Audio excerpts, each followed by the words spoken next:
Greetings, book nerds. My name is Alana, and this is my booktube, in which I mainly do book reviews on this channel because I like to have videos. I like to have videos devoted to one book for the most part at a time and just go into it in depth and just kind of chat about the things that I picked up on. So today's book review, the book is on the floor. Whew, my neck be hurting. I'm getting old, guys. Today's book review is about or on the book Grove by Esther Kinsky. And I feel like this is a book in which you don't really see a lot of people talking about it. I have seen it occasionally on my Instagram feed, very rarely. Of course, it's in one of these Fitzcarraldo editions. There's just something very satisfying and minimally aesthetic about these bold blue paperbacks with the French flaps. Good stuff. But this book, I think, deserves a wider readership. So Esther Kinsky is a German author, and so it has been translated from the German. And let's go ahead on and dive into this, because ultimately this is a book about grief and processing grief, but it's done in a very, very beautiful way.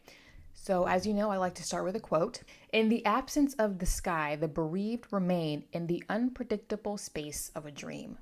So in Grove by Esther Kinsky, we have an unnamed narrator who goes to Italy after the death of a loved one. I am assuming that this loved one was her partner or significant other. Through her observations of nature and the ongoings around her, she is processing her grief, and she's processing her grief and she's reflecting on her memories that the surrounding landscape kind of brings to mind, because she's visiting also an area that she's visited as a child with her father, who she will later kind of explain, or not explain, but kind of get into, who's also has passed on. That's not a spoiler. It's almost impossible to spoil this book because there's no plot. She's going to Italy and she's musing about her. It's amusing on her thoughts. It's amusing on her environment around her. It's really, what do they call it on the front flap? It's a field novel. So there's no plot, which that doesn't bother me. I don't need a plot novel, a plot heavy novel. English evades me. So Kinsky mainly focuses on how grief is an in-between state of being. And she's really arguing that death only amplifies the physical division that occurs between the bereaved and those who have passed on. Before the bereavement, one might think of death, but not yet absence. Absence is inconceivable as long as there is a presence. For the bereaved, the world is defined by absence. To the left of the hill with the house is the old village. To the right of the house, somewhat farther uphill, is the cemetery. This being a field novel, as you can expect, Kinsky is writing about the nature that she's coming into. This is a town/village, so she's also kind of remarking on the infrastructure that's around her at the time, or I'm saying her, the narrator. I have a suspicion that some of this may be autobiographical, but I cannot confirm or deny. But the narrator, this is one of those books in which everything is deliberate. Every color is meaningful. Everything that she mentions, from different types of birds to the sea to shadows, etc., is all symbolic of something. So the narrator is staying in a dwelling that is physically located between a cemetery and a village. And so this is really imagery that reflects the internal headspace of the narrator. She feels adrift, and her grief has put her in this vague space between the living and the dead. So she's literally in between a village that's lively and bustling with people and the cemetery. And again, like I'm going to keep saying, Kinsky is going to constantly use the landscape to reflect death and grief. Grove, like I said, is referred to as a field novel. And the descriptions that Kinsky puts in this novel of this village in Italy are beautiful. I mean, chef's kiss. This novel is worth reading alone just on the description and the writing. It's mind-blowing that people can string words together like that. Even for a translated work, I think that that comes across. Kinsky knows how to write a sentence. Even the descriptions that she uses or metaphors that she's using to symbolize death, it's all beautifully done. So some people are like, oh, I don't know if I want to read a novel about grief. Maybe that's going to be too heavy. The way that it's done doesn't feel heavy, even though there is maybe a melancholy and a sadness to the story. There's no plot. The book, the novel. How strange it must have been to suddenly be able to go through the mountain instead of having to ascend and descend it. The tunnel was a damp pipe, which always smelled of diesel fumes from buses. It was not long, but very narrow and described a slight curve. Even the image of this tunnel through the mountain is very similar to how one would describe a coffin. With the curve at the top, it's narrow, you're thinking of the lids in the shape of a coffin. The diesel fuels, to me, that she's kind of calling this imagery of fumes in a tunnel, made me personally think of the smell or even the fumes, the gases that happen when a body is in a state of decay. To the east, the land stretches to the horizon, to the sea, manipulated by nothing, the border between sky and earth until it was a precarious stripe. So again, she's using imagery of the sea, and it is not uncommon and writers have done this for thousands of years, I want to say. I mean, it's a tale as old as biblical times, this type of imagery, where you have the horizon, especially with the horizon in that line of the sea in the distance, is a very common metaphor for death. It's in Lord of the Rings. If you've seen Lord of the Rings, it's in the last book. It's in the last movie where you have some characters who are sailing away on a ship being carried off into the horizon. That is a symbolism of death, but is a specific type of death in that is imagery in which people use when they believe that there is life after death. They're sailing off into the horizon, into this infinite state of being. They're not just dead. Right? So it can have religious connotations, or for some who just believe there's life after death with no religion or faith to back that up. And it can bring a type of solace to people who are grieving and maybe question or wonder, is this person that I've loved, or is this person who's passed in my life still living but in a different state? Grove is inundated with imagery. It is impossible to catch all of her references and images in one reading. It would take, multiple reads of this book to catch everything, which I think is the mark of a really good book. Like I said, she's talking about trees, she's referring to birds and the sea, all of which have dual meanings. It's impossible to catch everything. It's the paper type of this book that makes it look a little bit thicker than it is. It is only 277 pages long, so it feels a bit chunkier than it really is. I have so many annotations, so much imagery. It was just impossible to include it in a review. I would have ended up writing a thesis or a dissertation. A lot of them I marked just because they were so beautifully written. And if the reader isn't paying attention, it would seem, like I said, that Kinsky is just describing the landscape, but she's not wasting anything. The narrator does spend quite a bit of time recounting her childhood memories and the time that she spent with her family in Italy, especially her father in this time in her childhood, when her father was alive. To me, this book reminded me heavily, or that section of the book reminded me heavily of Swann's Way by Marcel Proust, because that is also a book where you're having an unnamed narrator recounting specific things in his childhood and this people and how they interacted with certain spaces within his childhood and certain buildings or whatever. So you get a bit of that here. And this was the quote in particular that made me think that. The garden remained a space that was shaped and reshaped by memory and interpretation, an area of loss that refused to be found. And if you've read Swann's Way by Marcel Proust, or you're curious to read Swann's Way by Marcel Proust, this idea of memory and interpretation and how we choose to remember people or spaces in a specific way through these rose-colored glasses is a thing that I have picked up on heavily in Swann's Way. And so it's kind of echoed here in Grove. Writing style in this book is bar none. That was what stood out to me the most. I could see how people could find this book to be boring because there is no plot. You literally have a character who's wandering through Italy for 277 pages talking about grief and the people that she's missing.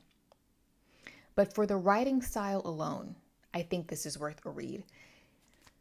If it wasn't for the brief mentions of modern amenities in this book, like TVs, electric lights, cars, highways, etc., I would have thought this novel was written in the early 20th century or the late 19th century. There is something about this book that feels antique, and I mean that in like a cozy, warm way. It reminds me of that sound, that slight cackling or static sound that you get on a record player. That's what reading this book feels like. Her descriptions are so evocative, but they're not overindulgent. And here are a couple of passages that I pulled out just to give you an example of how she writes. At night, the wind howled above the attic apartment. Rain drummed against the panes. In the veranda, it clattered metallic, perhaps from satellite dishes, antennas, awnings. In the apartment below, a man and a woman talked deep into the night. On rare occasions, their voices became louder, more feverish, and I had not occasionally heard footsteps, chair sliding, silence.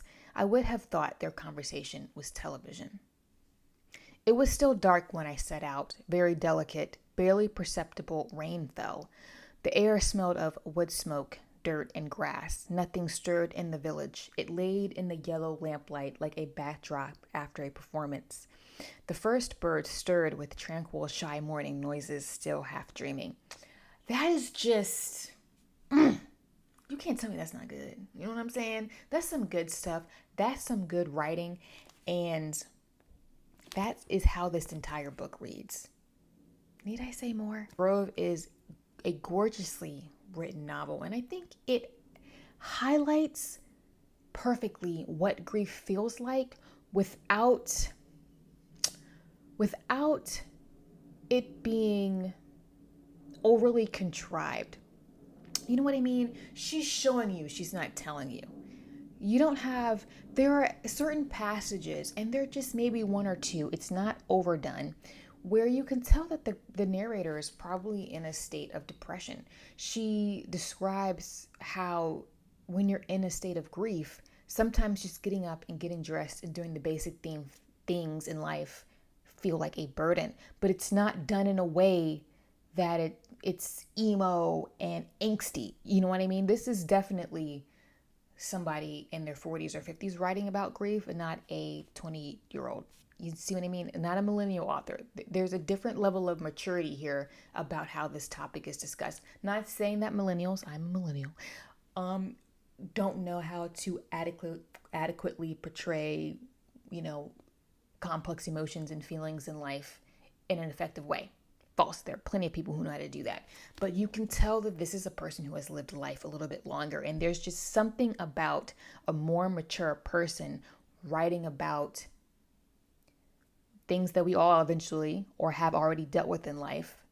There's just that level of experience, and that's what growth feels like. It just feels, there's something luxe about this novel, even though it's about grief. Am I being weird? Maybe.